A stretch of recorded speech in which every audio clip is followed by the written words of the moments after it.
Hello guys, E-Brothers, Lolo Se by Corita. Noong panahon siya ay hari,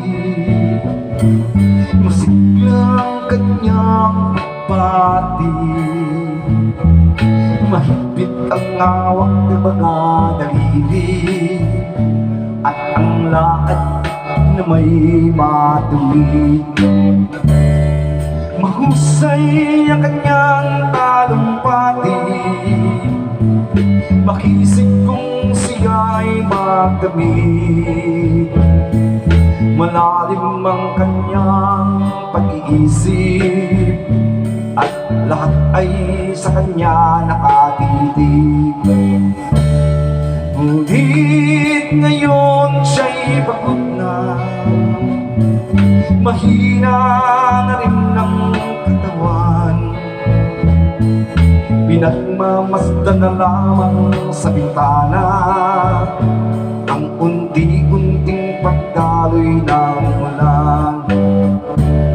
At ang unang tanong sa umaga, kung ano ang kanyang nagawa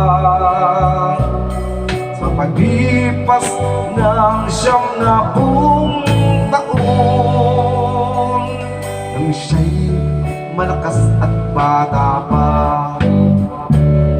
Si Lolo Jose, si Lolo Jose, si Lolo Jose, matanda na. Ngunit mahal ko pa si Lolo Jose, kahit siya ngayon ay laos na. Sa piling ng mga alaala, lagi na naman nag-iisa. Kahit suyak walang maaasahan, sa anak na di man siya mapagbigyan.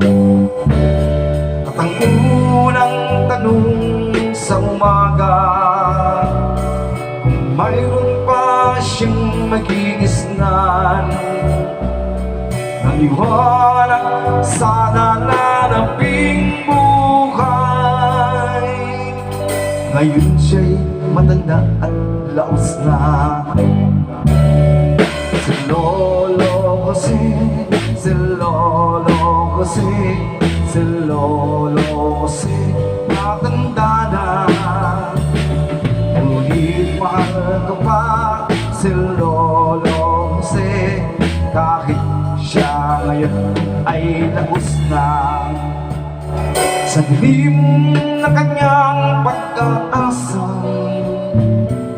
maghapon na lang siyang nakabantay. Kung kanyang matatanaw pang hiwaga, nang hindi malimot niyang nakaraan. At ang diwa ng kahapon, di na matatagpuan. At ang sinag ng umaga, di daanan ng ulan. At ang hirap ng nasa puso, di na mapapantayan. Kung maaari lang, maaari lang pawiin ang dusa. Si Lolo Jose, si Lolo Jose, si Lolo Jose, matanda na. Ngunit mahal ko pa si Lolo Jose, kahit siya ngayon ay laos